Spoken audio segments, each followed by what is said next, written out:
రేపు మనం కాశీకి వెళ్తున్నాం. ఎక్కడ వెళ్ళాలి? కాశీపట్నానికి వెళ్ళాలి. భైరవుని దర్శించాలి, అన్నపూర్ణాదేవిని దర్శించాలి, కాశీ విశ్వనాథుని చూడాలి, మరి అక్కడున్న ఆంజనేయుని చూడాలి, విఘ్నేశ్వరుని చూడాలి. అక్కడ వీరందరూ కాశీలో కొలువైనారు, అక్కడ ఉన్నారు. ఈ కాశీ విశ్వనాథుని శివపరమేశ్వరుని చుట్టూ వాళ్ళు ఉన్నారు, అక్కడ సజీవంగా ఉన్నారు. కలుతారు కదిలిస్తే అటువంటి స్థలంలో నన్ను తీసుకువెళ్ళి నాకు సేవలు అంది. సరే వెళ్ళారు. రెండవ రోజు సిద్ధమయ్యాడు గురుగారు, వేదధర్ముడు సిద్ధమయ్యాడు. దీప అనేవాడు ఎంబడి వెళ్తున్నాడు. గురువుగారు ముంగడు నడుస్తున్నారు, ఈయన నడుస్తా కాలు నడక. కొన్ని స్థలాల్లో పల్లెకి దొరికింది. గురువుగారి దగ్గర కొంచెం డబ్బు ఉంది, శిష్యుని దగ్గర కొంచెం డబ్బు ఉంది, మూట కట్టుకున్నారు. చాలా చక్కగా కాశీపట్నంలో కాలు పెట్టారు. గురుగారు కాశీపట్నం ఎందుకు? మధ్యలో అడుగుతున్నాడు, కాశీపట్నం ఎందుకు? ఆ వ్యాధి నాకు ఇవ్వగలిగితే నేను అది మోస్తా కదా నాయన. కర్మ ఎవరిది వారే మోయాలి, మోస్తేనే ఇది శుద్ధి అవుతుంది. వారి కర్మ ఇంకోరు మోస్తే మిగిలిపోతుంది. ఇంకెవరన్నా మహాత్ములు ఆశీర్వదించినా అది కొంచెమన్నా మిగిలి చిన్న ఇతనం చెట్టై ముడుతుందిరా నాయన, నా మాట విను, ఇది ఎవరు తీసుకునేది కాదు. స్వామి ఇంకొక పని చేద్దాం, గోదానం చేద్దాం, భూదానం చేద్దాం, అన్నదానం చేద్దాం, వస్త్రదానం చేద్దాం. కాదు నాయన, అది తగలదు, అది వినదు, వినే శక్తే దానికి లేదు. ఉన్నా ఆలకించదు, ఆలకించినా సన్నగిలుతుంది, మందగిస్తుంది. కానీ నాది విత్తై చెట్టై నన్ను వెంబడిస్తుంది. నాయన ఇది విను. సరే గురుగారు, తప్పదు. వెళ్ళారు, కాశీపట్నం చేరుకున్నారు. చిన్న గుడి చేసుకున్నారు, చుట్టుముట్టు మంచి వనం పెంచుకున్నారు. కాలం గడిచింది కొద్ది దినాలు. తర్వాత ఎక్కడైతే నిద్రపోయిన కర్మదోషం ఒక పాము బుసగొట్టినట్టుగా పరీక్షిత్ మహారాజులా ఎలా వెంబడించిందో ఆ ప్రకారంగా మెల్లగా బయలుదేరింది. తేరుతూ తేరుతూ తేరుతూ అలా గురువుగారు కూర్చున్నారు. గురువుగారు ఇట్లా ఊగేశారట. గురుగారు ఏంటి అట్లా ఊగుతురా? పట్టింది నాయన అన్నాడట. పట్టింది నానా, నా కర్మ వచ్చిందిరా, ఇక జాగ్రత్తరా నాయన, నువ్వు ఓడిపోగలవురా నాయన అంటాడు. బుగ్గలు వెంబడే బుగ్గలు వచ్చినాయి, శరీరం అంతా బుగ్గలు వచ్చాయి, ముఖమంతా బుగ్గలు. ఆ గురుగారు కాదు, వాసిపోయారు. రెండవ రోజు, మూడవ రోజు, నాలుగవ రోజు, ఐదవ రోజు అలా గడుస్తుంది. చీము మొదలైంది, దుర్వాసన మొదలైంది. భిక్ష మీద బతకాలి, డబ్బున్నప్పటికీ భిక్ష మీద బతకాలి. గురువుగారికి సేవ చేయాలి, స్నానం చేయించాలి.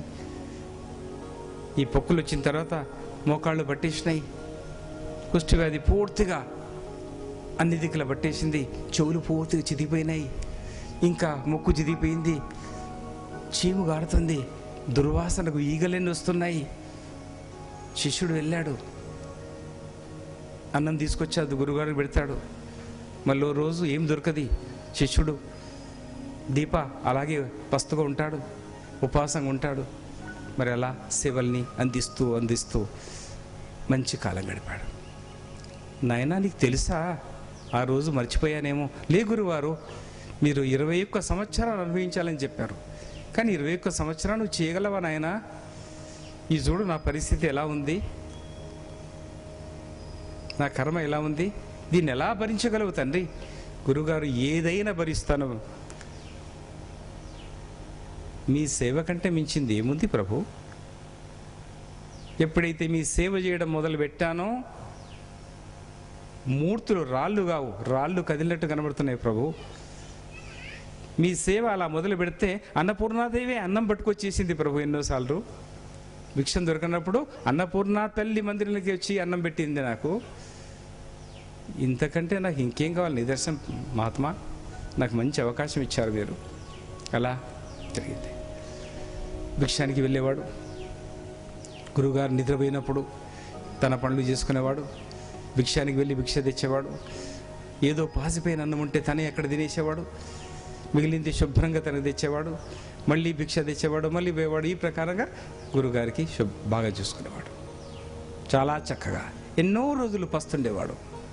శిష్యునికి అన్నం సరి అయిన అన్నం లేదు, నిద్ర లేదు. గురుగారు ఎప్పుడు లేస్తారో, ఎప్పుడు నీళ్ళు అడుగుతారో, ఎప్పుడు బాత్రూమ్ అంటారో, ఎప్పుడు ఈగలు వస్తాయో. ఆ ఎలుకలు ఖర్చు వేస్తున్నాయి, తోలు తింటున్నాయి. చిట్టెలుకలు, పందికొక్కులు లోపలికి దూరుతున్నాయి. ఏం చేయాలి? నేను మేలుకునేవాడు, కట్టెబట్టుకొని మేలుకునేవాడు. ఓం గురుదేవాయ నమః, ఓం గురుదేవాయ నమః, సద్గురవే నమః. ఈ ప్రకారంగా మేలుకునేవాడు. నిద్ర లేదు, కడుపునిండా భోజనం లేదు, సరైన స్నానం లేదు. ఆ గురు సేవ చక్కగా చేస్తున్నాడు.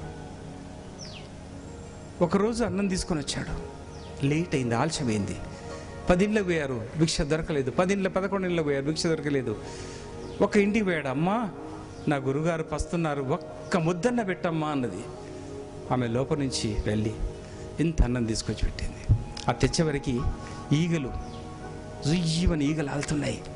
ఆ ఈగలన్నీ పట్టుకొని ఆకలికి పట్టుకొని తినడానికి పోతున్నాడు గురుగారు. నానా రకాలుగా చీవట్లు పెడుతున్నాడు. వచ్చేవారా దుర్మార్గుడా, పాపిష్టివాడా, నీచుడా, చేతకాయన వాడు, ఎందుకు మాటిచ్చావు నాకు, ఎందుకు నాకు మోసం చేశావు, నా కడుపు మండిపోతుంది, రకరకాలుగా తిట్టిపోస్తున్నాడు.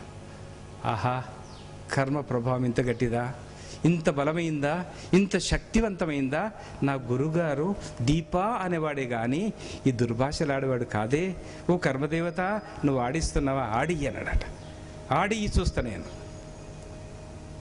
అప్పుడు ఆ ఈగల్ని దొరకకపోతే చిన్న పిల్లోళ్ళలాగా, అందులో లెప్రసీ కాదు, కళ్ళు కూడా పోయాయి, అంధుడైపోయాడు. ఆ కుష్టి వ్యాధి కళ్ళను దృష్టి కూడా తీసుకుంది. గజన్న పాపకర్మ. అప్పుడు ఆ గురువుగారు చూశాడు. అక్కడ ఓ ఎలుక పడి వచ్చింది. ఆ ఎలుక ఆ కర్మ ప్రభావం నెత్తి మీద కూర్చున్నాక ఆ గురువుగారికి తన శక్తి ఉందో అర్థంగా ఆ ఎలుకని పట్టబోతున్నాడు. ఇట్లా పడుతున్నాడు ఎలుకని, ఏదో ఉందని చూశాడు. ఎలక దాన్ని తినడానికి పోతున్నాడు.